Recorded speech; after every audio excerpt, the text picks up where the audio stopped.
বিসমিল্লাহির রহমানির রহিম। শিক্ষার্থীবৃন্দ, আবার বেশ অনেকদিন পরে তোমাদের সাথে মুখোমুখি হলাম।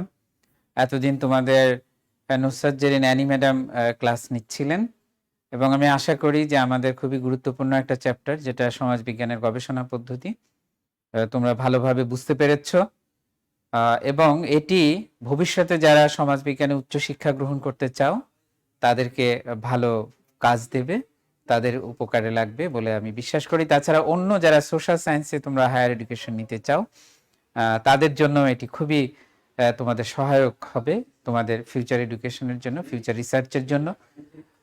আজকে আমরা তৃতীয় চ্যাপ্টারে যাচ্ছি। এটাই হচ্ছে যে তোমাদের আমাদের যে সমস্ত কিছু তত্ত্ব আছে এবং গুরুত্বপূর্ণ সমাজবিজ্ঞানী আছেন তাদের সম্পর্কে তোমাদের একটি প্রাথমিক ধারণা দেওয়া হবে। তোমরা এখানে আমি তোমাদের আগে একটু সতর্ক করে দিতে চাই, সেটি হচ্ছে যে তোমরা একটু এখানে পাজলড হওয়ার একটু পসিবিলিটি আছে। তো সেটি তোমরা এড়ানোর জন্য আমি আজকে যেভাবে ইনস্ট্রাকশন দেব সেইভাবে তোমরা ফলো করবে, সেইভাবে পড়াশোনা করবে। তাহলে আমি আশা করি যে এখানে তোমাদের কোনো অসুবিধা হবে না, কারণ এখানে একটু তাত্ত্বিক বিষয় আসছে বলে তোমাদেরকে জটিল ভেবে নেওয়ার কোনো সুযোগ, কোনো প্রয়োজন নাই। এবং তোমরা যদি এটি একটু চিন্তা করো, এটার উপরে আমি তোমাদেরকে যেটি সাজেস্ট করব সেটি হচ্ছে যে বিষয়টিতে তোমরা একটু চিন্তা করবে।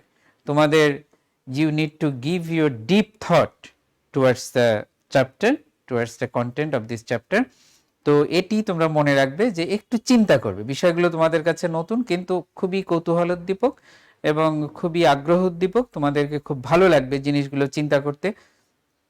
ওভারঅল বিশ্ব মানব সমাজ, মানুষের জীবনযাপন প্রণালী, মানুষের সমাজের নানাবিধ কার্যক্রম ব্যাখ্যা করার ক্ষেত্রে, মানুষের সমাজে নানা রকমের ভালো মন্দ এগুলো ব্যাখ্যা করার ক্ষেত্রে তোমাদেরকে এই তাত্ত্বিক দৃষ্টিভঙ্গি তোমাদের বিশ্ব পরিসরে সমাজ বিশ্লেষণ, মানুষের জীবন বিশ্লেষণের ক্ষেত্রে সহায়ক হবে। কাজেই তোমরা একটু মনোযোগের সাথে, কিন্তু খুব বেশি ইনডেপথ এখানে যাওয়া দরকার নাই বলে আমি মনে করি।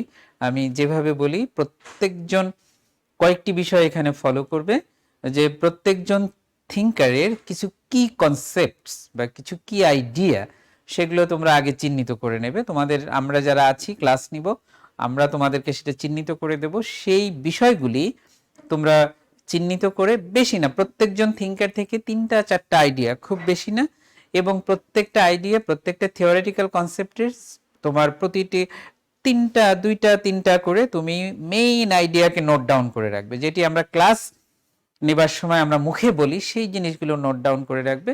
পরে পাঠ্য বইয়ে সেটা মিলিয়ে দেখবে, পড়বে। কিন্তু পাঠ্য বইয়ে যেহেতু খুব বিস্তারিত, অনেক বইয়ে খুব বিস্তারিত বিষয় থাকে, সেই জন্য খুব বিস্তারিত বিষয়ে যাওয়ার দরকার নেই। এই মুহূর্তে গেলে বরং তোমরা আরো বেশি তোমার বিভ্রান্ত হয়ে যাওয়ার সম্ভাবনা থেকে যায়। সেই জন্য আমরা বলি যে প্রত্যেক থিঙ্কারের আমরা যে কি আইডিয়াগুলো তোমাদের সামনে প্রেজেন্ট করব এবং সেখান থেকে কি কনসেপ্টস, এবং সেই কনসেপ্ট থেকে প্রত্যেকজন থিঙ্কারের ক্ষেত্রে তোমরা সাকাসিংট আইডিয়াটা খুব প্রিসাইজ ফর্মে তাদের যে আইডিয়াগুলো সেটি মনে রাখবে। প্রত্যেকজনের ক্ষেত্রে প্রতিটা কনসেপ্টের ক্ষেত্রে 2-3টি পয়েন্ট সুন্দর করে মনে রাখবে উইথ এক্সাম্পল। আমার থার্ড পয়েন্ট হচ্ছে যে এক্সাম্পল, প্রতিটা কনসেপ্টের ক্ষেত্রে একটি করে তুমি নিজে এক্সাম্পল সেট করবে। আমরা এখানে যে এক্সাম্পলগুলো বলি সেটি মনে রাখবে এবং তোমার নিজের চেষ্টা করবে যে প্রত্যেকটা কনসেপ্ট এবং তার যে একটা পয়েন্ট থেকে এক্সাম্পল সেট করার। সেটি তোমার খুব উপকার হবে এবং সেটি তোমার এটা মনে রাখতে সাহায্য করবে। চলো আমরা এখন দেখে নিই যে আমাদের চ্যাপ্টার আউটলাইন কি আছে। এখানে এই চ্যাপ্টারে তোমাদের 6জন থিঙ্কারের সম্পর্কে বলা হয়েছে। সেই 6জন থিঙ্কার সম্পর্কে তোমাকে পড়তে হবে এবং তাদের যে মেইন কনসেপ্টস গুলো আছে সেগুলো সম্পর্কে তোমার পরীক্ষায় প্রশ্ন হবে। দেখো এখানে আমাদের Ibn Khaldun, August Comte, Herbert Spencer, Emile Durkheim, Karl Marx এবং ম্যাক্স ওয়েবার, এই 6জন থিঙ্কার তোমাদের পাঠ্য বইয়ে আছে, তোমাদের সিলেবাসে আছে, তাদের সম্পর্কে তোমরা পড়বে। আমি আশা করি যে এই চ্যাপ্টারটা যখন শেষ হবে তখন তোমরা তোমাদের অনেক অনেক কিছু তোমরা নতুন করে ব্যাখ্যা করতে শিখবে এবং তোমরা জানতে পারবে যে এই সমস্ত থিঙ্কার, ফর এক্সাম্পল যে ইবনে খালদুন, তার তোমার ব্রিফ স্কেচ অফ দেয়ার, যে তার যে জীবন সম্পর্কে একটা সংক্ষিপ্ত ধারণা রাখবে। খুব বেশি ডিটেইলে যাওয়া দরকার নেই। আমি সবসময় এটার উপর গুরুত্ব দিচ্ছি, কারণ হচ্ছে যে তোমরা এইচএসসির ছাত্র হিসেবে তোমাদের অনেক কিছু পড়তে হয়, তোমাদের 12টা বিষয় পড়তে হয়। কাজেই আমি খুব বেশি না দিয়ে বরং অল্প কিন্তু সেটি তোমরা মনে রাখবে যাতে করে প্রত্যেকটি বিষয়ে তোমরা টাচ করতে পারো, উত্তর দিতে পারো।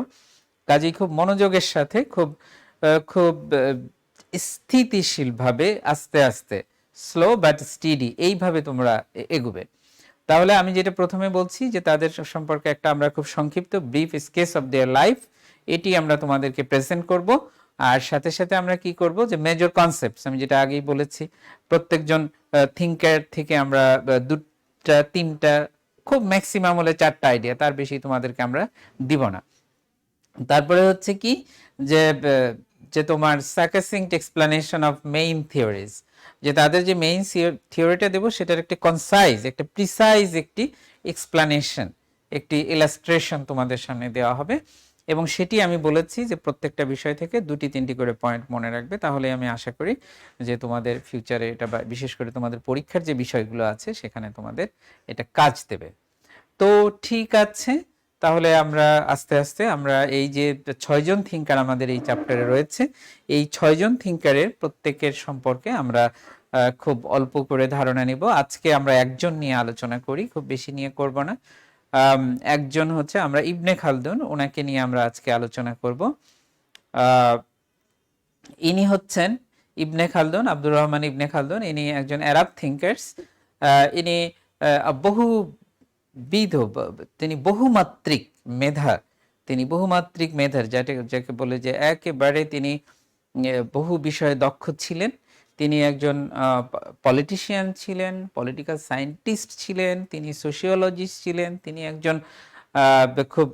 একজন জাস্টিস ছিলেন, জুডিশিয়াল অ্যাফেয়ার্সে তিনি একজন দক্ষ ব্যক্তি ছিলেন, তিনি হিস্টোরিয়ান ছিলেন, ম্যাথমেটিক্স এবং ফিলসফিতে তার দক্ষতা ছিল।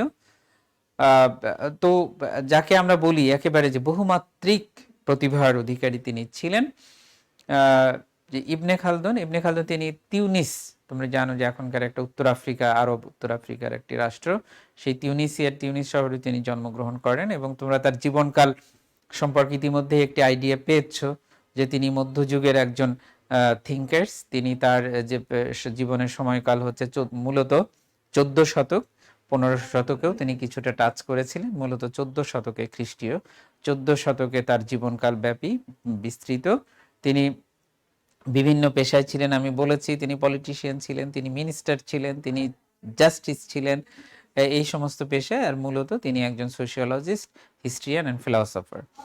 এই হচ্ছে মোটামুটি তার তাহলে জীবন সম্পর্কে আমরা একটা মানে যেটাকে বলে যে brief sketch of his life, সেটি সম্পর্কে একটি ধারণা পেলাম। আর কি তারপরে কি আছে যে তোমার ওনার যে সমস্ত কর্ম আছে, অনেক বই তিনি লিখেছেন। আমরা সাধারণত সমাজবিজ্ঞান আলোচনায় যেটা নিয়ে আসি যে কিতাবুল ইবার নামে একটি পুস্তক, যেটা বিশ্ববিখ্যাত একটি পুস্তক। এই বইয়ের তোমার একটা ভূমিকা যেটা, সেটির নাম হচ্ছে আল মুকাদ্দিমা। আল মুকাদ্দিমা কথাটার অর্থই হচ্ছে যে দ্য প্রলগমিনা, বা তোমার বিশ্ব ইতিহাসের ভূমিকা। তো এই যে আল মুকাদ্দিমা, এটি হচ্ছে যে ওই বইয়ের, তার যে কিতাবুল ইবার, এটা 8 খণ্ডে লেখা একটা বই, সেই বইয়ের তোমার একটি ভূমিকা। এই বই লিখতে গিয়ে তিনি প্রথমে যেটা চেয়েছিলেন যে তিনি একটি বিশ্ব ইতিহাস লিখবেন, সারা বিশ্ব জগতের, মানব জগতে তার সময় পর্যন্ত যত জাতিগোষ্ঠী পৃথিবীতে এসেছে তাদের একটি ইতিহাস লিখবেন। এটি ছিল তার প্রথম প্ল্যান, এবং সে অনুযায়ী তিনি অগ্রসর হচ্ছিলেন। হতে গিয়ে তিনি কিছু সমস্যার মুখোমুখি হলেন, সেটি আমরা আলোচনা করব। আরো আমরা যখন সামনের দিকে যাব তখন আমরা আলোচনা করব। আমাদের মূলত তার অনেক বিষয় রয়েছে, কিন্তু তোমাদের এই সংক্ষিপ্ত পরিসরে আমরা কয়েকটি মেজর কনসেপ্টস, আমরা আগেই বলেছি যে প্রত্যেকজন সমাজবিজ্ঞানী সম্পর্কে আমরা আলোচনা করব, এবং সেই কনসেপ্টসগুলো এখানে যেটা আমরা বলবো, আসাবিয়া, তার একটা খুব বিখ্যাত কনসেপ্ট। এটি একটা আরাবিক টার্ম, ওখান থেকে আসছে, যেটার তোমার ইংলিশ ট্রান্সলেশন হচ্ছে সলিডারিটি, সোশ্যাল সলিডারিটি। আসাবিয়া এটির অর্থ হচ্ছে কি সোশ্যাল সলিডারিটি, বাংলায় আমরা যেটাকে বলি কি যে সামাজিক সংহতি। সামাজিক সংহতি জিনিসটা কি, যে মানুষের মধ্যে যে ঐক্যের অনুভূতি, ঐক্যবোধ, মানুষ যখন একটি গোষ্ঠীকে, অনেক মানুষ যখন নিজেদেরকে এক গোষ্ঠীভুক্ত মনে করে, তখন সেটিকে আমরা বলি সলিডারিটি। এই সলিডারিটি হচ্ছে যে তোমার সকল সামাজিক সংগঠন, যত রকমের সামাজিক সংগঠন, সোসাইটি থেকে স্টেট পর্যন্ত যত রকমের সামাজিক সংগঠন আছে, এই সকল সংগঠনের তোমার এই ভিত্তি হচ্ছে সোশ্যাল সলিডারিটি, যেটাকে তিনি তার ভাষায় বলেছেন আসাবিয়া। তাহলে আসাবিয়া মনে রাখবে খুব সংক্ষেপে, খুব বেশি কিছু তোমার খুব বেশি আমি এটার সঙ্গে অ্যাড করতে চাচ্ছি না। আমি যেটা বলতে চাচ্ছি সেটি হচ্ছে যে তোমাদের যেটা মনে রাখতে হবে সেটি হচ্ছে যে এটি হচ্ছে কি, যে মানুষের মধ্যে গোষ্ঠীগত ঐক্যবোধ, এবং সেটি তিনি চিহ্নিত করেছিলেন সকল সমাজ সংগঠনের কেন্দ্রবিন্দু, সূচনা, নিউক্লিয়াস হিসাবে, যে এখান থেকে সামাজিক সংহতি, সমাজের উদ্ভব ঘটেছে এইটা থেকে, এই আসাবিয়া থেকে। এটি হচ্ছে তার। এরপরে তার যেটা কনসেপ্ট রয়েছে সেটি হচ্ছে আল উমরান। আল উমরান মিনস সায়েন্স অফ কালচার। তোমরা জানো যে ইতিমধ্যে আমরা আলোচনা করেছি, শুরুতে কিছুটা বলেছিলাম, সেটি হচ্ছে যে তাকে ওয়ান অফ দি, দুইজনকে আমরা ফাউন্ডিং ফাদার অফ সোশিওলজি বলি। দুইজন হচ্ছে, একজনকে যে অগাস্ট কোত, আর একজন হচ্ছেন ইবনে খালদুন। এখন অগাস্ট কোতকে আমরা কেন বলি, যে তিনি সোশিওলজি নামটা প্রথম ব্যবহার করেছিলেন। আর ইবনে খালদুনকে কেন বলি, যে এই যে সমাজকে যে সায়েন্টিফিক্যালি অ্যানালাইজ করা যায়, সমাজকে যে সায়েন্টিফিক্যালি রিসার্চ করা যায়, সেই ধারণাটা কিন্তু আমরা প্রথম পেয়েছিলাম ইবনে খালদুনের কাছ থেকে। এখন সেটা কোথা থেকে আসলো? ওই যে তোমার যেটা আমরা অগাস্ট কোতের ক্ষেত্রে বলেছিলাম যে তিনি একটা বই লিখেছিলেন কি, যে দ্য পজিটিভ ফিলসফি। সেই পজিটিভ ফিলসফি বইতে তিনি সোশিওলজি শব্দটা ব্যবহার করেছিলেন, সেই জন্য আমরা তাকে বলি one of the founding father of sociology. আর ইবনে খালদুনকে কেন বলি, যে তিনি এই যে তার যে আল মুকাদ্দিমা, আমি বললাম যে তার বইটা, বইয়ের যে ভূমিকা, আল কিতাবুল ইবারের যে ভূমিকা, মুকাদ্দমার মধ্যে আবার একটা চ্যাপ্টার ছিল, সেটি হচ্ছে আল উমরান। আল উমরান কথাটার অর্থ হচ্ছে কি, সায়েন্স অফ কালচার। মনে রাখবে ভালো মতো, সায়েন্স অফ কালচার মানে হচ্ছে কি, যে সংস্কৃতির বিজ্ঞান। সংস্কৃতির বিজ্ঞান অর্থাৎ যেই বিজ্ঞানের মধ্যে দিয়ে সংস্কৃতিকে বিজ্ঞানসম্মতভাবে ব্যাখ্যা করা যায়, বিশ্লেষণ করা যায়, সেটির নাম হচ্ছে সায়েন্স অফ কালচার, বা তার ভাষায় তিনি যেটা ব্যবহার করেছিলেন আল উমরান। মনে রাখবে কথাটা। তাহলে আসাবিয়ার অর্থ আমরা কি বললাম? Solidarity, social solidarity. বাংলায় কি বললাম? যে সামাজিক সংহতি। আর আল উমরান অর্থ কি বললাম? Science of culture. Science of culture, সংস্কৃতির বিজ্ঞান। এটি, এর পটভূমিটা আমরা আলোচনা করব যখন সামনে আমরা মুভ করব তখন। তারপরে কি, তার যে আমরা এগুলো আলোচনা করছি কি এখন ধারাবাহিকভাবে একটা একটা করে, যে তার বিভিন্ন তাত্ত্বিক যে ধারণা। আমরা এখানে কি পড়ছি? ওই যে চ্যাপ্টার শিরোনাম তোমাদের মনে আছে, যে আমরা কি পড়ছিলাম, যে সমাজবিজ্ঞানের গুরুত্বপূর্ণ সমাজবিজ্ঞানীগণ এবং তাদের তত্ত্বসমূহ। তাহলে এই যে important sociologist and their major theories, এটা আমরা পড়ছি। এটা পড়তে গিয়ে আমরা আজকে কি পড়ছি? ইবনে খালদুন। ইবনে খালদুন পড়তে গিয়ে আমরা দেখলাম যে তার কি কি মেজর কনসেপ্টস এন্ড থিওরিজ রয়েছে, সেটি আসলো। তাহলে মেজর কনসেপ্টস এন্ড থিওরিজ গুলো কি কি মনে রাখবে? আমি কিন্তু সহজ করে বলছি, খুব সিস্টেমেটিক্যালি বলছি, ছোট ছোট করে মনে রাখবে। তাহলে প্রথমটা আমরা বললাম কি, তার কনসেপ্টস। একটা কনসেপ্ট হচ্ছে কি আসাবিয়া, তারপরের কনসেপ্টটা হচ্ছে কি আলমরান। আলমরান ব্যাপারটা কি জন্য আসলো? যে এটি হচ্ছে সায়েন্স অফ কালচার। কেন সায়েন্স অফ কালচার সেটি আমি পরে বলছি। তারপরে তার আরেকটি থিওরি রয়েছে, সেটি হচ্ছে rise and fall of states or civilization. তিনি এখানে, এটি আমরা স্টেটের অর্থে, রাষ্ট্র অর্থে ব্যবহার করতে পারি, আবার আমরা সিভিলাইজেশন অর্থেও ব্যবহার করতে পারি। রাষ্ট্র, তিনি এটাকে আমরা এভাবে বলতে পারি যে রাষ্ট্রের উত্থান পতনের সংক্রান্ত তত্ত্ব, আবার এভাবে বলতে পারি যে সভ্যতার উত্থান পতন সংক্রান্ত তত্ত্ব। তাহলে তিনি এখানে যেটা আলোচনা করেছেন, কি কারণে পৃথিবীতে আমরা জানি যে বহু সভ্যতার কথা আমরা জানি, আমরা উসমানীয় খেলাফতের কথা জানি, আমরা বাগদাদের শাসন খেলাফতের কথা জানি, আমরা ভারতীয় যে উপমহাদেশ, সেখানে আমরা সুলতানি শাসনের কথা জানি, আমরা সেখানে তোমার মোঘল শাসনের কথা জানি। এবং এই সমস্ত শাসনকালগুলো শত শত বছর ব্যাপী। তোমরা জানো যে এই সুলতানি শাসন এবং মোঘল শাসন মিলে ভারতে মোট প্রায় 800 বছর এখানে সাম্রাজ্য। দেখো, মোঘলরা এখানে প্রায় তোমার 300 বছরের অধিক কাল এখানে তোমার রাজ্য স্থাপন করে শাসন করেছে। তাহলে এখন আমাদের যেটা মূল প্রশ্নটা, আমরা কিন্তু ইতিহাসের খুব ডিটেইল আলোচনা করি না, আমরা যেটা করি সেটি হলো যে এই সমস্ত ঘটনাবলী তাহলে কিভাবে ভারতে তোমার এই যে দিল্লিকে কেন্দ্র করে এত বড় একটা সাম্রাজ্য, এত শক্তিশালী, সেই সময়কালে পৃথিবীর সবচেয়ে শক্তিশালী সাম্রাজ্য ছিল মোগল সাম্রাজ্য। বিশেষ করে তোমরা জানো যে কয়েকজন শাসক যা আছেন, যে আকবর থেকে তোমার আওরঙ্গজেব পর্যন্ত, এই যে 4-5 জন, আকবর, জাহাঙ্গীর, শাহজাহান, আওরঙ্গজেব, এই 4 জন, এরা হলো যে এদের সময় তোমার পৃথিবীর সবচেয়ে শক্তিশালী রাষ্ট্র, বা আজকে যেটা আমরা ইউনাইটেড স্টেটস অফ আমেরিকা বলি, সেই জায়গায় তোমার সেই সময় অর্থাৎ 16-17 শতকে ছিল তোমার মোগল সাম্রাজ্য, মোগল রাষ্ট্র। তাহলে সেই মোগল সাম্রাজ্য এখন আমাদের এখানে যেটা আমরা অ্যানালাইজ করব সেটা হচ্ছে যে কেন সেটা এই এত দূর পর্যন্ত, কি কারণে যেতে পারলো, আবার কি কারণে সেটা ডিক্লাইন ঘটলো, যে এই যে rise and decline, fall of state or civilization, এটি হচ্ছে তার এই তত্ত্ব দিয়ে ব্যাখ্যা করা সম্ভব এবং তিনি সেটি ব্যাখ্যা করেছেন।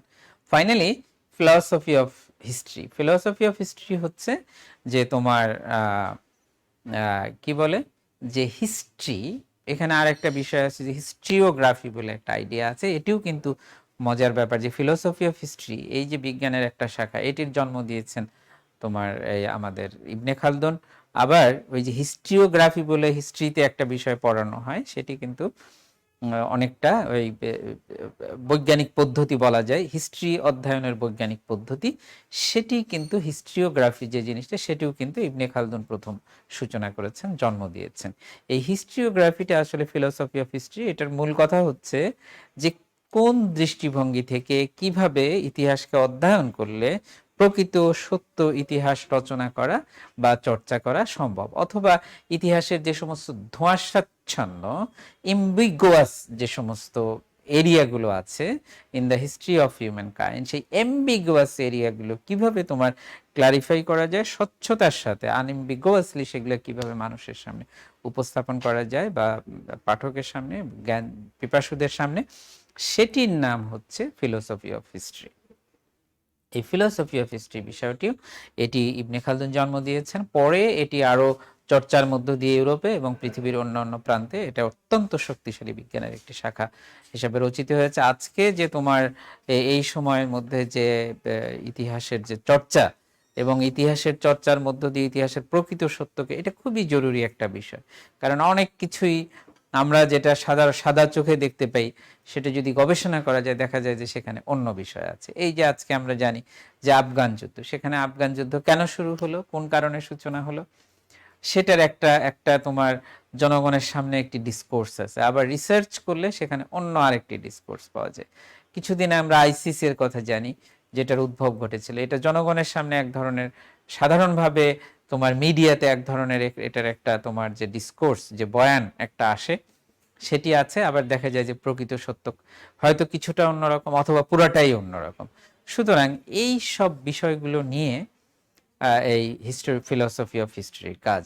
তাহলে আমরা এইগুলা হচ্ছে যে মেজর, তাহলে আমরা যখন ইবনে খালদুন পড়ব এই বিষয়গুলি কিন্তু আমাদেরকে মনে রাখতে হবে। সেটি হচ্ছে কি কি, যে প্রথমে আসাবিয়া, তারপরে তার আল ইমরান, তারপরে হচ্ছে তার rise and fall of state, তারপরে ফিলসফি অফ হিস্ট্রি, এইগুলা বিষয় আমরা আলোচনা করব এবং এইগুলো আলোচনার মধ্য দিয়ে আমাদের মনে রাখতে হবে। খুব বেশি না, মাত্র 4টা বিষয় আমি তোমাদের সঙ্গে প্রেজেন্ট করছি এবং এই 4টি বিষয় তোমরা মনে রাখার চেষ্টা করবে। তাহলে let's move on, next slide. কিভাবে তার, এইবার আমরা ওই যে আলোচনা করলাম যে কেন তিনি চেয়েছিলেন, আমরা বললাম যে তিনি চেয়েছিলেন কি, যে বিশ্ব ইতিহাস লিখতে, সারা বিশ্বের সমস্ত মানব জাতির একটা ইতিহাস লিখতে তিনি চেয়েছিলেন। সেটা লিখতে গিয়ে কিভাবে তিনি সোশিওলজি, বা এই যে আল ইমরান মানে কি বললাম, যে আল ইমরান মানে হচ্ছে কি, যে science of culture, science of culture mean science of society. আসলে মানুষের কালচার কিন্তু তার সোসাইটি না পড়লে, না বুঝলে, ব্যাখ্যা না করলে বোঝা যায় না। তো সুতরাং যেটাকে তিনি বলেছেন সায়েন্স অফ কালচার, সেটাকে আমরা মিন করতে পারি, যে আমরা ধরে নিতে পারি বা আমরা ধরে নেই যে তিনি বলেছিলেন যে এটি হচ্ছে সায়েন্স অফ সোসাইটি। আর সায়েন্স অফ সোসাইটি মানেই হচ্ছে কি, সোশিওলজি, যেটা তোমার অগাস্ট কোত বলেছে। তাহলে এখন কি তোমাদের কাছে এই প্রশ্নের উত্তর পরিষ্কার হলো, যে কেন তাকে সমাজবিজ্ঞানের প্রতিষ্ঠাতা বলা হয়? আশা করি পরিষ্কার হয়েছে। সেটা কি, যে তিনি তোমার সায়েন্স অফ কালচার নামে একটি বিজ্ঞানের জন্ম দিয়েছেন। এই সায়েন্স অফ কালচার বলতেই আমরা বোঝাই কি, সায়েন্স অফ সোসাইটি, তার মানে সোশিওলজি। এই সংস্কৃতির বিজ্ঞান বলতেই আসলে আমরা বোঝাই সমাজের বিজ্ঞান, আর সমাজের বিজ্ঞানী হচ্ছে সমাজবিজ্ঞানী। এই দৃষ্টিভঙ্গি, এই যুক্তি ব্যবহার করে আমরা বলি যে তিনি সমাজবিজ্ঞানের প্রতিষ্ঠাতা। কিভাবে সেটাতে আসলো, তার এই থিঙ্কিং প্রসেসটা তোমাদের ধারাবাহিকভাবে এটি একটু খেয়াল করতে হবে, যে এটি স্টেপ বাই স্টেপ প্রসেস, এটা মাল্টি স্টেজ একটা প্রসেস। সেটি হচ্ছে কি, যে তার থিঙ্কিং প্রসেসটা কি, তিনি প্রথমে জানতে চেয়েছিলেন ওয়ার্ল্ড হিস্ট্রি, তিনি বিশ্ব মানবতার ইতিহাস, বিশ্ব মানব সভ্যতার ইতিহাস জানতে চেয়েছিলেন। সেটি জানতে গিয়ে তিনি কি করলেন, তিনি দেখলেন যে এই বিশ্ব মানবতার ইতিহাস, বিশ্ব সভ্যতার ইতিহাস লিখতে গেলে আমাদেরকে জানতে হবে কি, যে সায়েন্স অফ কালচার জানতে হবে, না হলে একটা নির্ভুল, একটি সত্য ইতিহাস লেখা সম্ভব নয়। সেটি যদি করতে হয় তাহলে আমাদেরকে আলমরান সায়েন্স অফ কালচার, সোশিওলজি পড়তে হবে। সেকেন্ড স্টেপ আছে society, sociology, culture of society, সমাজের এই যে সংস্কৃতি, সেটি অধ্যয়ন করতে গিয়ে তিনি দেখলেন যে সমাজ কিভাবে সংগঠিত হয়, সমাজ কিভাবে তৈরি হয়, তার গোড়ায় কি আছে। তোমরা জানো, তোমরা তো অনেক, আমি জানি যে তোমরা অনেকেই সায়েন্স পড়ে এসেছো, তোমরা জানো যে পদার্থের সবচেয়ে তোমার ক্ষুদ্রতম কণা কি, তোমরা জানো যে অণু, তাই না, মলিকুল। সেটা থেকে কি, যে তোমার অ্যাটম, তার মধ্যে আবার কি আছে, যে অ্যাটম। অ্যাটমটা হচ্ছে একেবারে, তুমি মলিকুলের মধ্যে বা অণুর মধ্যে কি পাও, ওই পদার্থের সবচেয়ে ক্ষুদ্রতম সমস্ত বৈশিষ্ট্যগুলি বিদ্যমান থাকে অণুর মধ্যে। এখন অণুকে বিশ্লেষণ করলে কি পাওয়া যায়, যে তোমার অ্যাটম, পরমাণু। আচ্ছা, পরমাণুর মধ্যে আবার কি আছে, তোমরা জানো যে তার কেন্দ্রে থাকে কি, যে নিউক্লিয়াস। তো এইভাবে তিনি দেখলেন যে সমাজ তাহলে নিউক্লিয়াসকে কেন্দ্র করেই কিন্তু যে তোমার এই পদার্থের কণিকাগুলো গঠিত হয় বা সেগুলো কাজ করে। তো এই যে সমাজকে তিনি এইভাবে জানতে গিয়ে দেখলেন যে এর গোড়ায় কি আছে, তার অণুটা কি, এই অণু বা পরমাণু হচ্ছে আসাবিয়া। এটি হচ্ছে, তারপরে তিনি এই যে আলমরান বা সায়েন্স অফ কালচার অধ্যয়ন করতে গিয়ে তিনি আসাবিয়াতে গেলেন। আসাবিয়া যখন তিনি জানলেন যে হ্যাঁ, সমাজ গঠিত হয়, রাষ্ট্র গঠিত হয়, তার গোড়ায় কি আছে, তার এই সামাজিক সংহতি, সোশ্যাল সলিডারিটি, আসাবিয়া। আসাবিয়ার জন্য কি হয়, তিনি দেখলেন এই যে তোমার মুঘল সাম্রাজ্যের কথা বললাম, ব্রিটিশ সাম্রাজ্য, কি বলা হয়, যে একসময় বলা হতো যে তোমার ব্রিটিশ সাম্রাজ্যে তোমার সূর্য ডোবে না। মানে হচ্ছে কি, যে পৃথিবীর সকল প্রান্তে তোমার ব্রিটিশ সাম্রাজ্যে তোমার সেই, আমরা জানি যে নর্থ অ্যান্ড সাউথ আমেরিকা থেকে শুরু করে আমাদের ইন্ডিয়ান সাবকন্টিনেন্ট থেকে শুরু করে আফ্রিকা, সমস্ত প্রান্তে, অস্ট্রেলিয়া, নিউজিল্যান্ড, পৃথিবীর সকল প্রান্তে তোমার ব্রিটিশদের রাজ্য ছিল। কিন্তু এখন সেটা ছোট হতে হতে কোথায় চলে আসছে, যে ক্ষুদ্র একটি রাষ্ট্র। এখন সেটা কিছুটা আমাদের থেকে খানিকটা বড়, জনসংখ্যা যদিও আমাদের থেকে 1/3 কম, কিন্তু কিছুটা আর কি আয়তনের দিক দিয়ে আমাদের থেকে খানিকটা বড়। তো তাহলে দেখা যাচ্ছে যে এটা কেন হলো, এটা this is the question of Ibn Khaldun. এবং এই কোশ্চেনের উত্তর খুঁজতে গিয়ে তিনি দেখেছেন যে তার এই তত্ত্বটা, যে rise and fall of state or সিভিলাইজেশনের ডাইনেস্টি, একটি রাজবংশ বা একটি সভ্যতা বা একটি রাষ্ট্র, তার যে সে কিভাবে তার গৌরব, তার ক্ষমতা, তার শক্তির শীর্ষে আরোহণ করে, আবার সেখান থেকে কিভাবে আস্তে আস্তে পতন হয়, এই সংক্রান্ত একটা তত্ত্ব তিনি দিলেন। এবং তার গোড়ায় কি আছে, আসাবিয়া। তাহলে আমরা বুঝতে পারছি কি, যে ওয়ার্ল্ড হিস্ট্রি লিখতে গিয়ে তিনি কোথায় গেলেন, যে আলমরান science of culture, science of culture করতে গিয়ে তিনি সোশিওলজি করতে গিয়ে কি পেলেন, যে তোমার আসাবিয়া, আসাবিয়া করতে গিয়ে তিনি কি পেলেন, যে পৃথিবীর সকল জাতিগোষ্ঠীর উত্থান এবং পতনের যে ইতিহাস, সেটিকে তিনি বললেন যে তার গোড়ায় কি আছে, সেই তত্ত্বটা তিনি দিলেন, সেটি হলো rise and fall of society. Now let's move on next slide. এখন আমরা দেখব যে তোমার প্রথমে আমরা আসাবিয়াটা ব্যাখ্যা করি। আসাবিয়াটা ব্যাখ্যা করতে গিয়ে, তাও আসাবিয়া আমরা কি বললাম, it is one kind of solidarity. What is solidarity? It is one kind of human feeling, human thinking, human sentiment in their mind, in their thinking process. তাহলে কি হচ্ছে, যে কি ধরনের থিঙ্কিং, সেটা কি ধরনের ফিলিং, কি ধরনের সেন্টিমেন্ট, সেটি হচ্ছে যে তোমার আমরা এক, আমরা এক, আমাদের, আমাদের এইটা আমাদের, ওই যে তোমরা যখন দেখো যে সাকিব আল হাসান যখন তোমার যে তোমার সে কোনো একটা সেঞ্চুরি করছে অথবা সে কোনো উইকেট পাচ্ছে, তখন তুমি লাফিয়ে উঠছো, ঘরের মধ্যে উত্তেজনায় তুমি টান টান তুমি কাঁপছো, কি জন্য? তুমি ফিল করছো যে সাকিব আল হাসানের কৃতিত্ব মানে কি, achievement of Sakib Al Hasan is the achievement of Bangladesh. Achievement of Bangladesh means your achievement. এই যে জিনিসগুলো, this is called feeling of solidarity. এইটাই ওকে উনি বলেছেন আসাবিয়া, এই যে ফিলিং অফ সলিডারিটি। তাহলে যে ফিলিং অফ যে গ্রেগোরিয়াসনেস আমরা এটাকে বলি, যে আমরা এক গোষ্ঠী, আমরা এক দল, আমরা এক গোষ্ঠীভুক্ত। যে তোমার আমাদের বাংলাদেশে যখন তোমার 1971 সালের যুদ্ধ হয়েছিল, তখন কেন মানুষরা এত দলে দলে ঝাঁপিয়ে পড়েছিল? যে মনে করেছিল যে আমাদেরকে রক্ষা করতে হবে, কি জন্য? অন্যদের বিরুদ্ধে। এই যে অন্যের এগেনস্টে আমরা, এবং আমরা সবাই এক।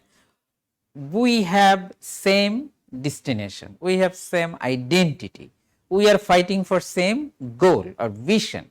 এই যে we are doing, we are fighting for, we are struggling for, এইটার নামই হচ্ছে this kind of feeling is solidarity, feeling of solidarity, this is called আসাবিয়া। এখন আমাদের কথা হচ্ছে যে as a student of sociology আমাদের কথা হচ্ছে কি, যে এটা কিভাবে মানুষের মধ্যে আসে। Not it's not come from a single factor or single elements. It's the combination of it's combination of more than one factors, elements.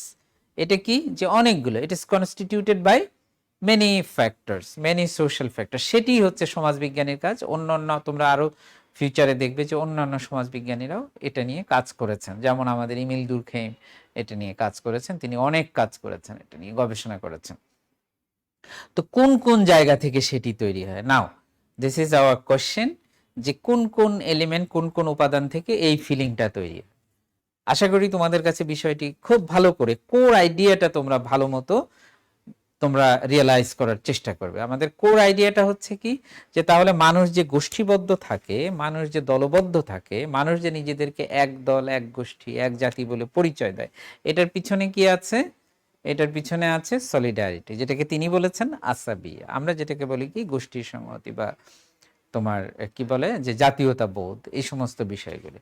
এখন এর পিছনে কি আছে, কোন সব উপাদান থেকে তোমার এই যে feeling of identity, feeling of unity, feeling of solidarity, এটা কোন কোন উপাদান থেকে তৈরি হয়? প্রত্যেকটি তোমার কি সোশ্যাল ফ্যাক্টর, এই সমস্ত জায়গা থেকে এগুলা তৈরি হয়। সেগুলা কি কি? সেগুলা হচ্ছে এইটা, এখানে আমরা বলেছি, উনি এইগুলাকে চিহ্নিত করেছেন। First of all family bonding, মনে রাখবা সব সময়। এখন বলা হচ্ছে কি, এখন এই যে আমরা দেখতে পাচ্ছি যে বলা হচ্ছে এই যে তোমার এখন যে তোমার জুভেনাইল ডিলিনকোয়েন্সি, এই যে তোমরা একটা শুনছো যে তোমার জুভেনাইল গ্যাং, তোমার অ্যাডোলেসেন্ট গ্যাং তৈরি হচ্ছে, যে এবং এই গ্যাং কালচার, যে তোমার কি হচ্ছে যে ছোট ছোট কিশোররা একসাথে হয়ে অপরাধ করছে, এবং মারাত্মক মারাত্মক অপরাধ, ছোটখাটো অপরাধ থেকে শুরু করে যে তোমার এই হত্যা, খুন, রাহাজানির মতো জায়গায় তোমার আমরা সেদিন দেখলাম যে একটা খুব ছোট অল্প বয়সেদের বা 14-15 বছর বয়স, এই সমস্ত ছেলেমেয়েরা তোমার অর্গানাইজড ওয়েতে তোমার এই যে রেপ করেছে। তো সুতরাং এগুলো কেন হচ্ছে? তাহলে তোমার এই কিসের মধ্যে দিয়ে, ওই যে তারা কিন্তু পরিকল্পিতভাবে করছে। কাজেই এই সব বিষয়গুলো আমাদেরকে, কোন পরিস্থিতিতে একজন ব্যক্তির মধ্যে এই ধরনের বিষয় তৈরি হয়, সেটি কিন্তু আমাদের খুঁজে বের করার বিষয়, সেটি আমাদের আলোচনা করার বিষয়। তাহলে তিনি বলেছেন যে এই যে বন্ডিং, এই যে তোমার যে ফিলিং, এই যে আমি যেটা সলিডারিটির কথা বললাম, আসাবিয়ার কথা বললাম, তিনি বলেছেন যে তাহলে শুরু কোথা থেকে? ফার্স্ট ফ্যামিলি বন্ডিং, মানুষ যে পরিবারের মধ্যে বাস করে, সেই পরিবার থেকে এটার তোমার উৎপত্তি। প্রথম হলো পরিবার থেকে, তার যে ফিলিংস গুলো, তার আইডিয়া গুলো, তার যে ভ্যালুস গুলো, এগুলো সব কিন্তু তার একটা প্রথম সূচনা হয় পরিবার থেকে, বা পারিবারিক যে এনভায়রনমেন্ট, যে সে ফ্যামিলি এনভায়রনমেন্টের মধ্য থেকে। সুতরাং প্রথম হচ্ছে মানুষের মধ্যে এই গোষ্ঠী চেতনা, এই যে জাতীয়তা বোধ, বা তোমার এই যে গোষ্ঠীগত সংহতি, এই চেতনা প্রথম মানুষের মধ্যে তৈরি হয় তোমার এই ফ্যামিলি বন্ডিং থেকে। তারপরে কি আছে, যে কিনশিপ রিলেশন, ব্লাড কানেকশন। তোমার কিনশিপ রিলেশনসের ব্যাপারটা হচ্ছে যে তোমার মানুষদের যে রক্তের সম্পর্ক আছে সেটা, মানুষের রক্তের সম্পর্ক সেটি, তারপরে কি যে বিবাহের মধ্য দিয়েও মানুষের মধ্যে তৈরি হয় সম্পর্ক, এই যে তোমার চাচা মামা খালা মামাতো ভাই চাচাতো ভাই ইত্যাদি এই সমস্ত, তারপরে আবার ওই যে শ্বশুর বাড়ির দিক দিয়ে সম্পর্ক আছে, স্ত্রী আত্মীয় স্বজন এই সমস্ত, এই সব মিলেই আমরা এটাকে বলি কিনশিপ রিলেশনস। তাহলে এর মধ্যে কিছু আছে ব্লাড কানেকশন, যেমন তোমার এই যে চাচাতো ভাই মামাতো ভাই চাচা মামা খালু ইত্যাদি, এগুলা ব্লাড কানেকশন। আবার ওই যে তোমার শ্বশুর বাড়ি ইত্যাদি, তোমার স্ত্রীর ভাই বোন বা শ্বশুর বাড়ির স্বামীর ভাই বোন ইত্যাদি ইত্যাদি যে সমস্ত আত্মীয় স্বজন, এরা হচ্ছে যে তোমার যে মেরিটাল রিলেশনস। তো এই যে মেরিটাল এবং ব্লাড কানেকশন, এই দুটা মিলেই আমরা বলি কি যে কিনশিপ রিলেশনস। তাহলে সেকেন্ড হচ্ছে মানুষের যে এই যে মানুষের মধ্যে যে গোষ্ঠী সংহতি গড়ে ওঠে, দ্বিতীয় উপাদান হচ্ছে মানুষের যে এই সমস্ত যে ব্লাড রিলেশনস এবং তোমার এই মেরিটাল রিলেশনস। তারপরে থার্ড ওয়ান কি clan or tribe. Clan or tribe এটা এখন আধুনিক সমাজে যদিও এটার প্রভাবটা কিছুটা কিছুটা তোমার কম, তারপরেও তোমার এটা কিন্তু খুব গুরুত্বপূর্ণ। যে ক্লান বা এই যে গোষ্ঠী, বাংলাদেশে এটাকে গোষ্ঠী বলে। ওই যে বাংলাদেশে তোমরা জানো যে মোল্লা গোষ্ঠী, সৈয়দ গোষ্ঠী বা তোমার ইত্যাদি। আমরা দেখলাম যে বাংলাদেশের একজন বিচারপতি, তার বাড়ি হচ্ছে তোমার ইয়েতে কি বলে যে চাঁপাইনবাবগঞ্জ, কিন্তু তার দেখলাম যে চিটাগাংয়ের যারা এলিটস ক্লাস, সেই চিটাগাংয়ের এক এলিটস ক্লাস যারা মন্ত্রী টন্ত্রী হ্যান ত্যান ছিলেন, তাদের সঙ্গে একটা সম্পর্ক রয়েছে। This is called clan relation. আর ট্রাইব রিলেশন যেটা কিছুটা ওই যে আমরা এখন বলি যে সমস্ত লোকজন একটা গোষ্ঠীর সবাই নিজেদেরকে একই গোষ্ঠীভুক্ত বলে পরিচয় দেয়, যেমন তোমরা চাকমার কথা জানো, গারো, সাঁওতাল ইত্যাদি আছে, এদেরকে আমরা বলি ট্রাইব। যদিও ট্রাইব শব্দটার পরিবর্তে এখন ইথনিক মাইনরিটি গ্রুপ আমরা এই প্রত্যয়টা বেশি ব্যবহার করি। তো এই ক্লান এবং ট্রাইব এটাও একটা অন্যতম তোমার বন্ধন।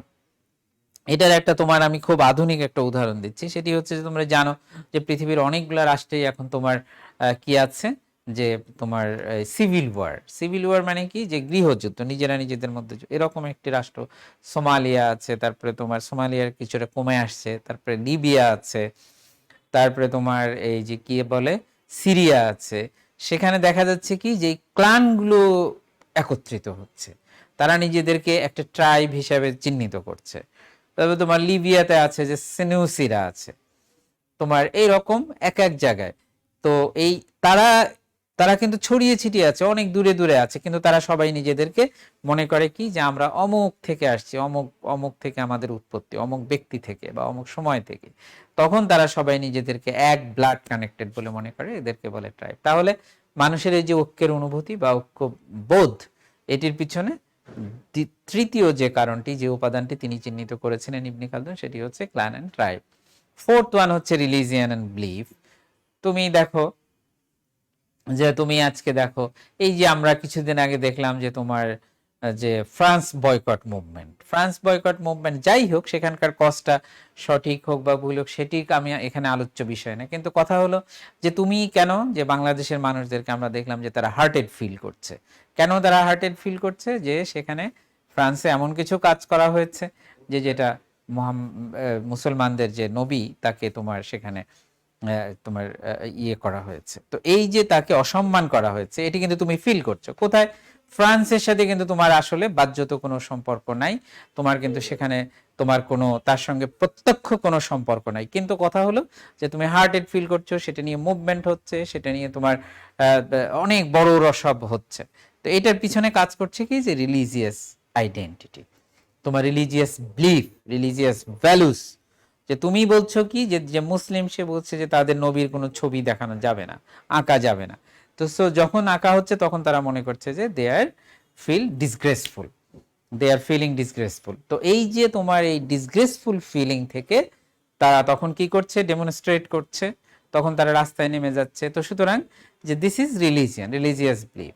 তাহলে কোথায় আছে তোমার ফ্রান্স, কোথায় আছে আর ফিলিস্তিনে যখন কোনো অন্যায় হচ্ছে, যখন কোনো শিশুর উপর অত্যাচার করা হচ্ছে, যখন কোনো নারীকে অপমান করা হচ্ছে, তুমি কিন্তু আলাদা একটা হিউম্যানিটি ফিলিংও আমাদের মধ্যে আছে অবশ্যই, কিন্তু তুমি আলাদাভাবে মনে করছো যে এখানে তুমি হার্টেড হচ্ছ। This is religious belief. তো সুতরাং মানুষের এই যে ঐক্য, মানুষের ঐক্যবোধের মধ্যে তোমার এই religious feeling, religious belief, religious values, এটি অন্যতম প্রধান একটি তোমার উপাদান। তারপরে আছে কি?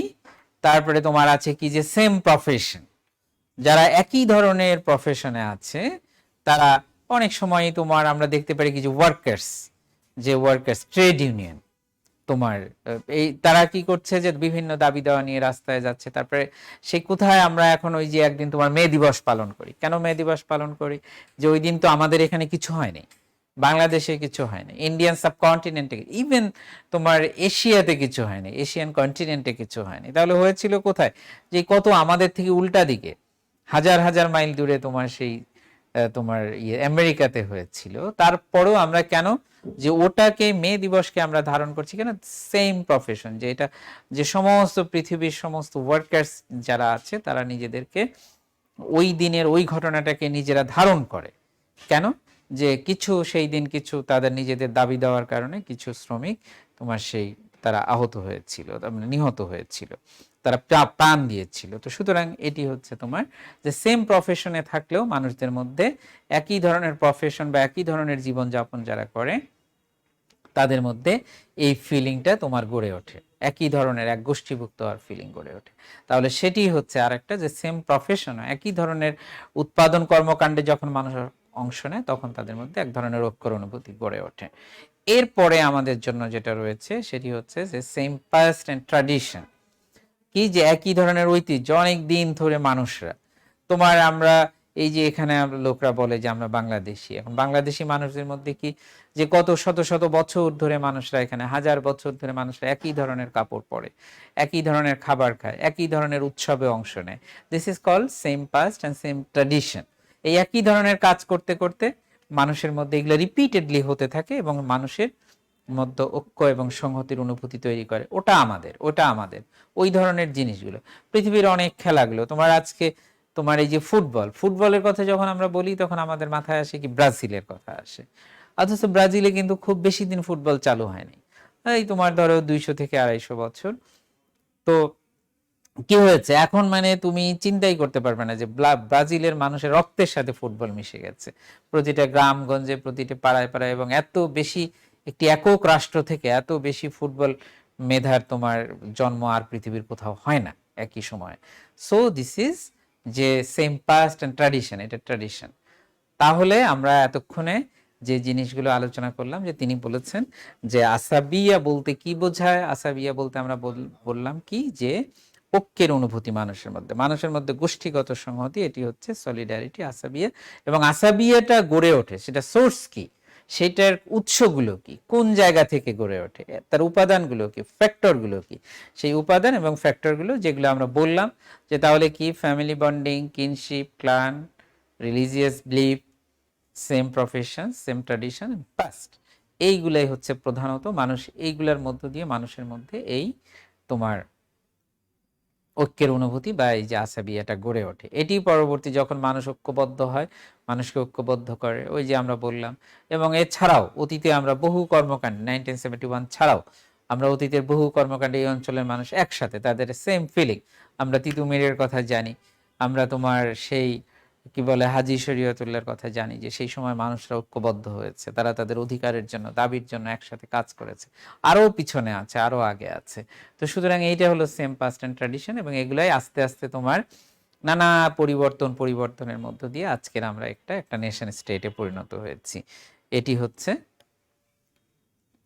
নাও লেটস মুভ অন। তাহলে আসাবিয়া গেল, এখন আমরা আসব যে তোমার আল ইমরান বা সায়েন্স অফ কালচারে কিভাবে তিনি আসলেন। তিনি যেহেতু তার পুরো বিজ্ঞানটার নামই দিয়েছেন যে সায়েন্স অফ কালচার, যে তোমার সংস্কৃতির বিজ্ঞান, কিভাবে আসলেন তিনি। তোমার আমি বলেছি, আগেই বলেছি, তোমরা আবার সেই জায়গাতে ফিরে যাচ্ছি শুরুতে, যে তিনি প্রথমে কি চেয়েছিলেন?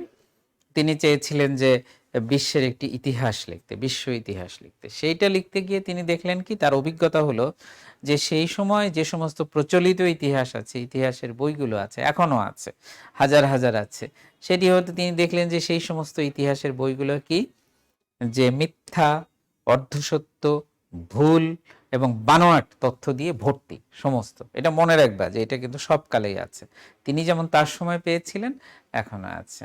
এখন তিনি, তার কাছে প্রশ্নটা ছিল কি, তার কাছে প্রশ্নটা ছিল যে তাহলে ইতিহাসকে কিভাবে এই ভ্রান্তি, মিথ্যা, অর্ধসত্য, এর থেকে কিভাবে ইতিহাসকে বের করে প্রকৃত সত্য ইতিহাস রচনা করা যেতে পারে। এটি ছিল তার সার্চিং, এটি ছিল তার গবেষণার বিষয়, এটি ছিল তার অনুসন্ধানের বিষয়, এবং সেটি করতে গিয়ে তিনি তোমার তিনি তখন দেখলেন যে এইটা করতে গেলে একটা নতুন বিজ্ঞান দরকার, সেটি হলো সায়েন্স অফ কালচার, সেটি হলো যে সোশিওলজি। সেইটা হলে কি হবে, যে যিনি ঐতিহাসিক তিনি জানতে পারবেন যে ওই সমাজের সংস্কৃতি আগে জানতে হবে। তিনি যেই সমাজের ঐতিহাসিক ঘটনাবলী লিপিবদ্ধ করবেন, চর্চা করবেন, সেই সমাজের তোমার তার ইতিহাস, তার সংস্কৃতি জানতে হবে, তার সংস্কৃতি অধ্যয়ন করতে হবে। তো সংস্কৃতি অধ্যয়ন করতে গেলে তোমাকে সেই সমাজের মানুষের এই সব বিষয়গুলো জানতে হবে। কোন সব বিষয়গুলো? এই যে সায়েন্স, তার কালচার, এই কালচারকে জানতে হবে। কালচারের উপাদানগুলো কি কি, এলিমেন্টস অফ কালচার কি, তিনি যেগুলোকে চিহ্নিত করেছেন এখানে আমরা সেগুলো তুলে ধরছি। সেগুলো হচ্ছে কি, যে এই জিনিসগুলোর সমন্বয়ে একটা সমাজের সংস্কৃতি গড়ে ওঠে, এবং সেই সংস্কৃতি না জানলে তোমার সঠিক কোনো তোমার জাতিগোষ্ঠী সম্পর্কে সঠিক তথ্য তোমার বাছাই করে সঠিক তথ্য দিয়ে সঠিক ইতিহাস লেখা সম্ভব না।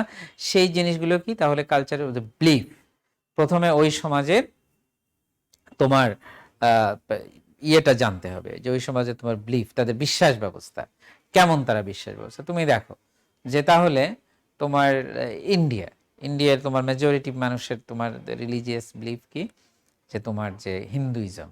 এখন হিন্দুইজমে কি আছে? হিন্দুইজমে পবিত্র বস্তু হচ্ছে একটা গরু। সেখানে কিন্তু একটা গরু নিয়ে অনেক কিছু হয়ে যেতে পারে, তোমার দাঙ্গা হয়ে যেতে পারে, লড়াই হয়ে যেতে পারে, অনেক কিছু হতে পারে। তো সুতরাং সেটা ভোটের সময় সেখানে এটা একটা ফ্যাক্টর হতে পারে, যে যে একজন প্রার্থী বা একটি দল গরুকে কিভাবে মূল্যায়ন করে, সেটির উপর ভিত্তি করে কিন্তু ভোটের সিদ্ধান্ত হয়ে যেতে পারে। তো সুতরাং এই যে বিলিফ সিস্টেম না জানলে কিন্তু তুমি ওই সমাজের মানুষ সম্পর্কে জানতে পারবে না।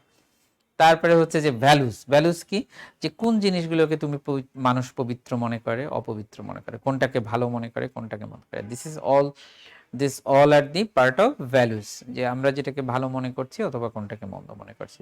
তারা এটা একটা জাস্টিফিকেশন, একটা লজিক এখানে দাঁড় করা, এবং সেটা কি করে? মানুষের ওই বিশ্বাস ব্যবস্থার সাথে। কাজেই এই ভ্যালুসগুলো খুব ইম্পর্টেন্ট, এটি সংস্কৃতির একটি উপাদান। তারপরে কি, যে মোড অফ প্রোডাকশন হচ্ছে কি, যে উৎপাদন, কি ধরনের উৎপাদন ব্যবস্থা সেখানে চালু আছে। এখন আমি তোমাদের একটা উদাহরণ দিতে পারি, যে তোমার বাংলাদেশের মানুষ সন্ধ্যাবেলায় তুমি দেখবা যে রাস্তার পাশে সব বসে গেছে, শত শত মানুষ বিভিন্ন জায়গায় বসে আছে, বসে চা খাচ্ছে, গল্প করছে, 2-3 ঘন্টা গল্প গুজব আড্ডা করে তারপরে তারা, এই চিত্র কিন্তু তুমি জাপানে পাবে না। কেন?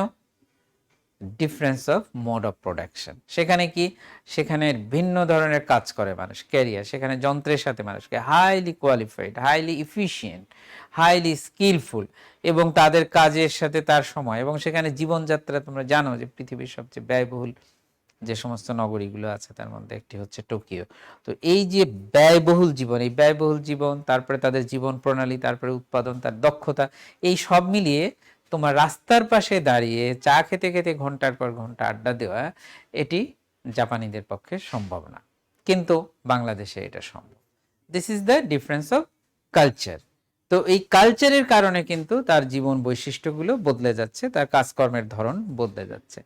সো তাহলে মোড অফ প্রোডাকশন, এখন আমাদের এখানে একদিন হলে হয়তো আমরা জানি না কি হবে, কিন্তু কথা হলো যে এখন এরকম আছে। নাও let's move on fourth point, সেটা হচ্ছে যে technologies, tools and technologies, level of technologies, stage of technological innovation. এটি একটা জায়গা, সেটি হচ্ছে কি, যে তোমার ওই সমাজের তোমার টেকনোলজি, ওই সমাজের যে তোমার প্রযুক্তি, সেই প্রযুক্তির স্তরটা কোথায় আছে। তুমি এখন দেখো যে যদি তোমার কৃষি আমরা ধরি, যে কৃষি ব্যবস্থাটা যদি যন্ত্র নির্ভর হয়, তাহলে সেখানে কি এখন আমেরিকাতে কি হচ্ছে, কিংবা জাপানে কি হচ্ছে, কিংবা কোরিয়াতে কি হচ্ছে, হয় সেখানে যে জমিতে যে উৎপাদন হচ্ছে সেটা হাইলি বেসড অন টেকনোলজি, যে সায়েন্স, সেখানে একেবারে বীজ থেকে শুরু করে চাষবাস পদ্ধতি, সেখানে প্রসেসিং থেকে শুরু করে marketing, everything based on technology. আবার তোমার বাংলাদেশের মতো যেখানে এখানে টেকনোলজির তোমার কিছু ইনভলভমেন্ট আছে, আবার মানুষের ম্যানুয়ালিও মানুষ কাজ করে, হাত দিয়ে কাজ করে। কাজেই তোমার এই যে পার্থক্য, এই পার্থক্যটা কিন্তু খুব বড় ধরনের দুই সোসাইটির পার্থক্য করে দেয়, মানুষের জীবন বদলে দেয়। আমাদের এখানে মানুষ ঘন্টার পর ঘন্টা গসিপিং করে, তোমার আড্ডা যেটাকে আমরা বলি, আড্ডা দেয়, কিন্তু এটা তোমার আমেরিকাতে নেই, জাপানে নেই। কেন নাই? যে অন্যতম প্রধান একটা বিষয় হলো তার টেকনোলজি এন্ড টুলস। জীবন সেখানে অত্যন্ত প্রতিযোগিতাময়, কারো পক্ষে এটা সম্ভব না যে এতটা সময় নষ্ট করা বা এতটা সময়। এটা ভালো কি মন্দ সেটা আমরা বলছি না, কিন্তু কথা হলো দিস ইজ দ্য ডিফারেন্স। এবং এই ডিফারেন্সটা গড়ে দিচ্ছে কি? এই ডিফারেন্সটা গড়ে দিচ্ছে তাদের টেকনোলজি। দেন প্রফেশন, এক এক প্রফেশনের মানুষের এক রকম। আমরা বলি যে এই যে ধরো তোমার একটা হলো যে ব্রোক্রেসি, এখন ব্রোক্রেসি আছে, আমরা ব্রোক্রেসি কিন্তু শিক্ষকদেরও একটি অংশ আছে। আবার তোমার আর্মি ব্রোক্রেসি একটা আছে। এখন আর্মি অফিসারদের জীবনযাপন তুমি দেখবে যে তাদের কথা বলার ধরন, পোশাক পরার ধরন, এমনকি তারা যদি দোকানেও আসে তারপরেও কিন্তু আলাদা করে এটা চিহ্নিত করা সম্ভব। আবার একজন টিচার থেকে একজন তোমার ব্রোক্রেট, তার জীবনযাত্রা, চলাফেরা বেশিরভাগ ক্ষেত্রে আলাদা করে চিহ্নিত করা সম্ভব। সো এই যে মানুষের কালচার, অভ্যাস, এগুলা জিনিস তার প্রফেশন দ্বারা অনেকটাই প্রভাবিত। সুতরাং আমরা যেটাকে বলি মানুষের কালচার, মানুষের সংস্কৃতি, সেটার সাথে এটি কিন্তু ইবনে খালদুন তার তত্ত্বে বলেছেন। তারপরে কি যে তোমার মোটামুটি এইগুলা হচ্ছে যে তোমার তার যে হ্যাবিটস আছে, একটা যে অভ্যাসগুলো আবার ওই অন্যগুলার উপরে নির্ভরশীল। পরিবার ব্যবস্থা, ভ্যালুজ, তারপরে প্রফেশন, এগুলার উপর কিন্তু আবার মানুষের অভ্যাসগুলোও কিন্তু তাদের তোমার কি বলে যে তোমার যে সংস্কৃতির অংশ। তাহলে তিনি বলেছেন সব মিলিয়ে যে কোনো সমাজের সংস্কৃতিকে আগে অধ্যয়ন করতে হবে। সংস্কৃতি অধ্যয়ন করতে গেলে সংস্কৃতির অংশ কোন কোন জিনিস, এইগুলা হচ্ছে সংস্কৃতির অংশ, এভাবে তিনি চিহ্নিত করেছিলেন। এজন্যই কিন্তু আমরা বলি যে তিনি হচ্ছেন ফাউন্ডিং ফাদার অফ সোশিওলজি, সমাজবিজ্ঞান প্রতিষ্ঠার, সমাজবিজ্ঞানের জনক। কারণটা কিন্তু এইটা মনে রাখতে হবে। তাহলে কি জন্য তাকে সমাজবিজ্ঞানের জনক বলা হয়? তোমাকে এই প্রশ্ন করলে তার উত্তরটা কি হবে? যে তিনি ইতিহাস অধ্যয়ন করতে গিয়ে, সহজ কথায় তিনি একটি বিজ্ঞানের জন্ম দিয়েছিলেন, আলমরান বা সায়েন্স অফ কালচার। এই সায়েন্স অফ কালচার যেহেতু তিনি সমাজের সংস্কৃতি অধ্যয়নের কথা বলেছিলেন, তার একটি পদ্ধতি নির্দেশ করেছিলেন, এই জন্যই তাকে বলা হয় সমাজবিজ্ঞানের জনক। ওকে, নাও আমরা তৃতীয় যে আইডিয়াটা, তার তথ্যটা, সেটি আমরা আলোচনা করব। সেটি হচ্ছে যে rise and fall of state. তাহলে আমরা কি পেলাম সমাজ আলোচনা করতে গিয়ে, আমরা ইবনে খালদুন আলোচনা করতে গিয়ে আমরা কি কি পেলাম? প্রথমে আমরা আলোচনা করেছি কি? আসাবিয়া। তারপরে আলোচনা করেছি আলমরান। তারপরে আমরা এখন আলোচনা করছি কি? তার theory on rise and fall of state or civilization, যে রাষ্ট্রের উত্থান পতনের কারণ কি, এই সংক্রান্ত তিনি যে তথ্য দেন। তিনি বলেছেন যে সকল রাষ্ট্রেই কি হবে, তার একটা সূচনা কাল থাকবে, তার একটা উত্থান কাল থাকবে, রাইজ, যে সেই যে সময় সে কি করবে, যে সেই সময় তার যে প্রসপারিটি পিরিয়ড, যে সেই সময় সে তোমার বাড়বে, তার ফুলে ফলে সে তোমার সুশোভিত হবে। তারপরে এক সময় কি হবে, তার গৌরবের সর্বোচ্চ চূড়ায়। আমরা যদি মোগল সাম্রাজ্যের কথা বলি তাহলে কি, যে শাহজাহান, আকবর, শাহজাহান, তারপরে তোমার জাহাঙ্গীর, তারপরে হচ্ছে যে আওরঙ্গজেব, এই যে এই চারজনের শাসনকাল প্রায় 200 বছরের কিছু বেশি। এটি হচ্ছে কি, যে একেবারে গৌরব, রাইজ, একেবারে সর্বোচ্চ কাল মুঘল সাম্রাজ্যের ভারতীয় উপমহাদেশে তোমার। এখন তিনি বলেছেন কি, যে যখন সমাজের মধ্যে, কোনো জনগোষ্ঠীর মধ্যে, কোনো জাতির মধ্যে তোমার এই যে ওই যে আসাবিয়ার কথা বললাম, সমাজ সংহতির কথা বললাম, সামাজিক সংহতির কথা বললাম, তাদের ঐক্যবোধের কথা বললাম, ঐক্যের কথা বললাম, এটি যত শক্তিশালী হবে, যখন শক্তিশালী হওয়া শুরু হয়, তখন কি হয়, একটি স্টেটের তোমার, আমরা ক্লকওয়াইজ দেখাচ্ছি, যখন তাদের মধ্যে শুরু হয় তখন সেখান থেকে কিসের সূচনা হয়, যে তোমার আসাবিয়া মানে সংহতি যত বাড়তে থাকে তত তারা, তাদের সেই রাষ্ট্র, সেই সভ্যতা শক্তিশালী হতে থাকে, উপরের দিকে উঠতে থাকে। সেটি তিনি এর একটা সময়কালও দেখিয়েছেন, একটা জেনারেশন, তিনি তার কাছে তিনি একটা জেনারেশন হিসেবে দেখিয়েছেন 40 বছর। এবং তিনি বলেছেন সাধারণত 3 জেনারেশনের মধ্যে একটি রাষ্ট্রের উত্থান, তার যে তোমার যে সর্বোচ্চ পর্যায়ে যাওয়া এবং সেখান থেকে সেটার ফল, এই যে এই তিনটি পর্যায়ের কথা তিনি বলেছেন। তাহলে একটি হলো যে রাইজ, তার উত্থানকাল। উত্থানকাল কিসে হয়? সেই সময় তারা গঠিত হতে থাকে, তাদের ঐক্য সংহতি শক্তিশালী হতে থাকে। সেই সময় তাদের যে নেতারা থাকে, নেতৃত্ব কি করে? সমাজের ব্যাপারে যত্নশীল থাকে, তাদের ঐক্যের অনুভূতি, তারা তাদের প্রতি কি তাদের আবেগ অনুভূতিগুলোকে সুন্দরভাবে সেগুলোকে রিড করতে পারে, সেগুলোকে অর্গানাইজ করে, ন্যায়পরায়ণতা এগুলোকে অবলম্বন করে, ইনইকুয়ালিটিকে দূরে রাখে, সমাজের মধ্যে অসমতাকে দূরে রাখে, সবাইকে সমানভাবে ট্রিটমেন্ট এইভাবে যখন দিতে থাকে, এই কাজগুলো যখন করে, তখন কি হয়? যে তোমার সেই সমাজের ঐক্য সংহতি শক্তিশালী হতে থাকে, আসাবিয়া শক্তিশালী হতে থাকে এবং তারা উপরে উঠতে থাকে। এবং এটি এই সময় সাধারণত 40 বছর সময়কালের মধ্যে একটি রাষ্ট্র সর্বোচ্চ পর্যায়ে, তারপরে ওখানে গিয়ে তার গৌরবকাল, তখন তারা সারা পৃথিবী, আমরা যেটা মোগলদের কথা বললাম, উসমানীয় তুর্কিরা যেটা করেছিল তোমার ইস্তাম্বুলকে কেন্দ্র করে, ব্রিটিশরা যেটা করেছিল 18-19 শতকে, এটা হলো এক একটা রাষ্ট্রে তোমার মানে তোমার সর্বোচ্চ গৌরবকাল। এখন সেই গৌরবকালে গিয়ে কি হয়? তারা দেখিয়েছে যে তখন আস্তে আস্তে তাদের মধ্যে কি হয়? যে ক্ষমতার দ্বন্দ্ব বাড়তে থাকে, তাদের মধ্যে কি হয়? যে সম্পদের লোভ বাড়তে থাকে, তাদের মধ্যে কি হয়? দুর্নীতির বিস্তার ঘটতে থাকে, চরম আকারে চলে যায় দুর্নীতি। তারপরে কি হয়? যে তারা নিজেরা একে অপরকে অবিশ্বাস করতে থাকে, নিজেদের মধ্যে ইন্টারনাল কনফ্লিক্ট, এই ইন্টারনাল কনফ্লিক্ট শক্তিশালী হতে থাকে। ইন্টারনাল কনফ্লিক্ট যত শক্তিশালী হতে থাকে, তাদের অভ্যন্তরীণ দ্বন্দ্ব সংঘাত যত শক্তিশালী হতে থাকে, তাদের ওই আসাবিয়া বা ওই যে সলিডারিটি, ওটা দুর্বল হতে থাকে। এবং তৃতীয় পর্যায়ে এসে ডিক্লাইনিং দ্য আসাবিয়া, আসাবিয়া যত ডিক্লাইন হতে থাকে, তত তাদের কি হয়? সেই জাতি তার শক্তি হারাতে থাকে, এবং হারাতে হারাতে একসময় তারা একেবারে দুর্বল রাষ্ট্রে পরিণত হয়। ফের তাদের আরো 40 বছর সময়ের মধ্যে তিনি বলেছেন যে এই যে তোমার এই এই যে একটা সাইকেল, এই সাইকেলের মধ্য দিয়ে তোমার একটি রাষ্ট্রের পরিসমাপ্তি ঘটে, একটি জাতির পরিসমাপ্তি, কিংবা তোমার একটি সভ্যতার পরিসমাপ্তি ঘটে। এভাবে তিনি বহু জাতির ইতিহাস অধ্যয়ন করে তিনি এই তত্ত্বে উপনীত হয়েছিলেন। তাহলে রাইজ অ্যান্ড ফলস এর গোড়ায় কি আছে? Rise and falls of state or সিভিলাইজেশনের গোড়ায় কি আছে? যে সংহতি, আসাবিয়া। আসাবিয়া যত শক্তিশালী হয়, এটা উপরের দিকে উঠতে থাকে, রাষ্ট্র শক্তিশালী হতে থাকে। আবার তোমার ওটা যত দুর্বল হতে থাকে, তত তোমার রাষ্ট্র দুর্বল হতে থাকে এবং নিচের দিকে পড়তে থাকে। এইভাবে একসময় সেই রাষ্ট্রের তোমার সেই সভ্যতার পতন ঘটে। নাও ফাইনালি রাইজিং পিরিয়ডে তাদের মধ্যে কোন কোন জিনিসগুলা থাকবে? যে তারা কোন কোন জিনিসের উপর ভিত্তি করে? ওই যে আসাবিয়ার স্ট্রং আসাবিয়া থাকবে। স্ট্রং আসাবিয়া থাকবে মানে কি? যে ব্লাড কানেকশন গুলো খুব শক্তিশালী, তারা এগুলোকে মূল্য দেবে, তারা এগুলোকে মূল্যায়ন করবে। তারপরে কি? আত্মীয় স্বজন, নিজেরা পরস্পরকে মূল্যায়ন করবে। তারপরে কি? স্ট্রং ফিলিং অফ ইউনিটি, তাদের মধ্যে এই ঐক্যের অনুভূতি থাকবে খুব শক্তিশালী। তারপরে কি হবে? যে তাদের কেয়ারিং লিডারশিপ থাকবে, যে তারা সেই লিডার যারা থাকবে তারা কি করবে? যে তাদের মানুষের প্রতি তারা যত্নশীল থাকবে, তাদেরকে তারা মানুষদের সুবিধা অসুবিধাগুলো গুরুত্বের সাথে বিবেচনা করবে। তারপরে কি হবে? যে তাদের ইকুইটেবল ডিস্ট্রিবিউশন অফ ওয়েলথ, যে সমাজের মধ্যে ন্যায় বিচারপূর্ণ তোমার ন্যায় বিচারপূর্ণ সম্পদের বন্টন থাকবে।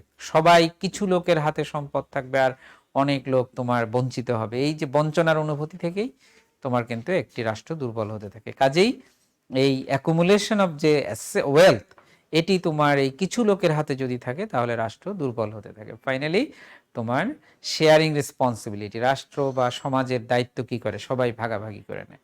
আজকে আমাদের শুধু যে ক্ষুদ্র পর্যায়ে তোমার যে দুর্নীতি, চাঁদাবাজি ইত্যাদি ইত্যাদি, আইনের লঙ্ঘন সমস্যা, এইগুলা যে শুধু আছে, শুধু তাই না, শেয়ারিং রেসপন্সিবিলিটি, আমাদের এই পরিবেশকে বাঁচাতে হবে, আমাদের এই বিশ্বকে বাঁচাতে হবে, আমাদের এই পরিবেশকে এগিয়ে নিয়ে যেতে হবে, আমাদের পরবর্তী প্রজন্ম, তার পরবর্তী প্রজন্মের জন্য এই বিশ্বকে বাসযোগ্য করে যেতে হবে। যেতে হলে আমাদের পরিবেশ রক্ষা করতে হলে আমাদের কি হবে? প্লাস্টিক বা এই সমস্ত ক্ষতিকর পণ্যের ব্যবহার কমিয়ে আনতে হবে।